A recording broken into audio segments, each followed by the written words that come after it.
राज और कविता एक छोटे से गांव में रहते थे। वो दोनों एक दूसरे से बहुत प्यार करते थे।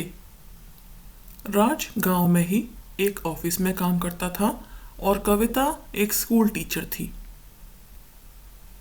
एक दिन राज घर आता है और देखता है कि कविता किचन में खाना बना रही है। वो थकी हुई लग रही थी और उसे पसीना आ रहा था। राज तुरंत उठकर उसे एक गिलास पानी देता है। कविता बहुत खुश हो जाती है और मुस्कुराने लगती है। अरे आप बैठिए जी, मैं पानी खुद ले लूंगी। अरे कविता, तुम इतनी मेहनत से खाना बना रही हो, तुम चिंता मत करो, इतना मैं कर ही सकता हूँ। वो दोनों एक दूसरे की ओर देखकर मुस्कुराने लगते हैं और खुश हो जाते हैं।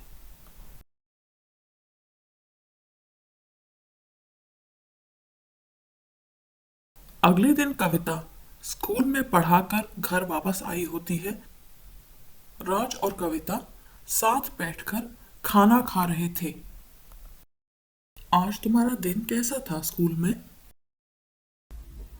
बहुत अच्छा गया जी। बच्चे इतने होशियार हैं, उन्हें पढ़ाने का मज़ा ही अलग है। तुम पढ़ाती भी तो इतना अच्छा हो।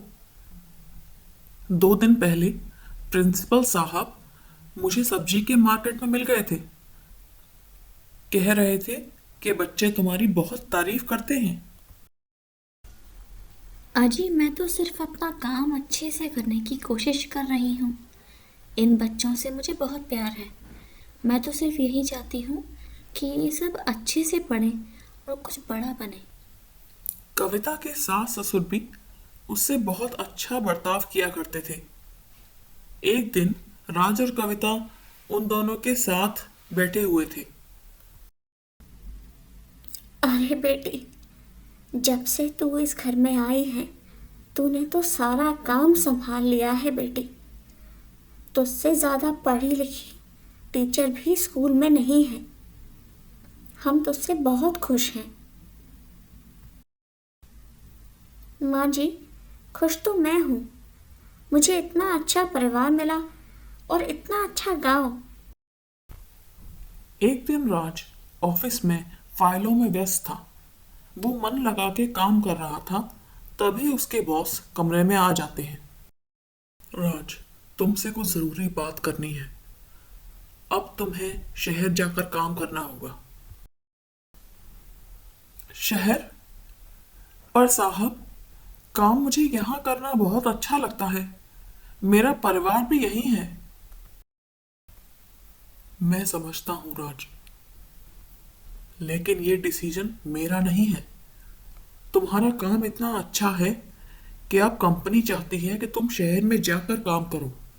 वहाँ काम काफी बिखरा है और उसे संभालने के लिए हमें एक अच्छे एम्प्लॉय की जरूरत है। ठीक है साहब, मैं समझता हूँ।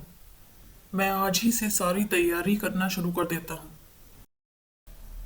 मैं जानता हूँ कि यह आसान नहीं होगा राज, लेकिन तुम बहुत मेहनती हो और तुम इसे भी संभाल लोगे।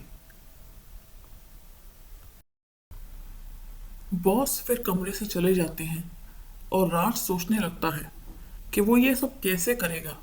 सबसे पहली चीज, उसे ये बात अपने घर वालों को बतानी होगी। राज घर के अंदर आ जाता है और देखता है कि कविता सामने ही खड़ी होती है। कविता, मुझे तुमसे कुछ जरूरी बात करनी है। जी बोलिए, आप परेशान क्यों लग रहे हैं? मुझे शहर भेज रहे हैं। अब मैं वहीं ऑफिस में काम करूंगा। शहर? ये अचानक कैसे? जानता हूं कि यह आसान नहीं होगा, पर मुझे जाना ही पड़ेगा। जी मैं अपनी स्कूल की नौकरी नहीं छोड़ना चाहती और माँ बाप भी यहाँ से जाने के लिए नहीं मानेंगे।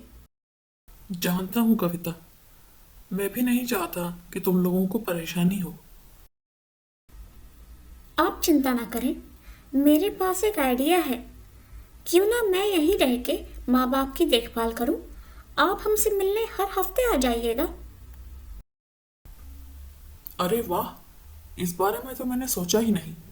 थोड़ी परेशानी तो होगी, लेकिन हम चला लेंगे। दोनों खुशी खुशी अपना काम करने लगते हैं। कविता अपने सास ससुर का ख्याल गांव में रख रही होती है और अपनी नौकरी भी कर रही होती है। राज भी खुशी से अपने ऑफिस में अच्छे से काम को संभाल रहा था। उसका मैनेजर उससे बहुत खुश था। एक दिन कविता स्कूल के ऑफिस में बैठी काम कर रही थी। तभी उसकी दोस्त सुमन वहां आ जाती है। अरे तुम्हें याद भी है, आज तो वैलेंटाइंस डे है। Valentine's day? ये क्या होता है?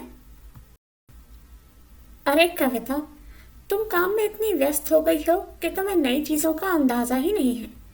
वैलेंटाइंस डे के दिन हमें जो इंसान सबसे ज़्यादा पसंद होता है उसे हम गिफ्ट देते हैं। ये बात सुन के कविता की आंखें चमक उठी। मेरे पति पिछले 2 हफ्तों से घर नहीं आ पाए हैं। बेचारे बहुत ज़्यादा व्यस्त हैं। आज शहर में जाकर मैं उन्हें एक सरप्राइज दूंगी। बहुत खुश हो जाएंगे वो। अरे वाह, तुमने तो कितनी जल्दी प्लान बना लिया। तुम्हारे हस्बैंड बहुत लकी हैं कविता। कविता पास के बस स्टैंड पर जा रही होती है। तभी उसे याद आता है कि उसने अपने सास ससुर को ये बात नहीं बताई है। वो सोच ही रही होती है कि उसका पैर फिसल जाता है और उसकी मृत्यु हो जाती है। तभी उसकी लाश से एक चुड़ैल प्रकट होती है। अरे ये क्या हो गया? अब मैं क्या करूंगी?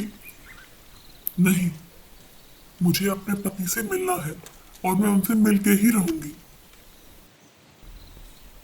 चुड़ैल अपनी ताकतों का इस्तेमाल करके अपने आप को वापस कविता में बदल लेती है। इसके बाद वो शहर जाती है। राज ऑफिस में काम कर रहा था कि तभी दरवाजा खुलता है और कविता अंदर आ जाती है। कविता, तुम? अरे तुम यहाँ कैसे? अरे आज वैलेंटाइंस डे है ना, मैं आप ही के साथ ये दिन बिताना चाहती हूँ। राज बहुत खुश हो जाता है। वो सोचने लगता है कि आज कविता को लेकर पूरा शहर घुमाएगा। हाँ हाँ बिल्कुल। अरे कविता, मैंने तो सोचा ही नहीं था कि तुम ऐसे आकर मुझे एकदम से सरप्राइज दे दोगी। चलो बाहर चलते हैं। राज कविता को अपने शहर वाले घर ले जाता है। दोनों साथ में बैठकर चाय पी रहे होते हैं और खूब खुश हो रहे होते हैं। कविता, मुझे तो पता नहीं था कि वैलेंटाइंस डे क्या होता है, पर आज तो तुमने मेरा दिल खुश कर दिया। तुम लोगों को मैंने पिछले 2 हफ्तों से देखा भी नहीं था। आज तो मैं बहुत खुश हूँ। आप हमेशा कितनी अच्छी बातें करते हैं। कविता फिर अपने मन में सोचती है, अब मुझे जाना चाहिए। पता नहीं इन्हें कब मेरा सच पता चल जाएगा। मुझे निकल जाना चाहिए। तभी राज के फोन की घंटी बजने लगती है। वो कविता के साथ ही पूरा दिन बिताना चाहता था, इसलिए फोन को नजरअंदाज कर देता है। कविता, अब शाम होने वाली है। चलो मैं तुम्हें बस स्टेशन छोड़ देता हूँ। आप चिंता ना करें। मुझे पता है कि आपको अभी ऑफिस में और काम है। आप वहीं वापस चले जाइए, मैं अपने आप ही चले जाऊंगी। जब कविता चली जाती है, राज फोन उठाता है। हेलो। फोन पर राज के पिता होते हैं। बेटा, एक बहुत बुरी खबर है। कविता तुझसे मिलने के लिए निकली थी। रास्ते में दुर्घटना घटी और उसकी मृत्यु हो गई। क्या? क्या वो ठीक तो है? ये कब हुआ पापा? नहीं बेटा, ये आज सुबह की बात है।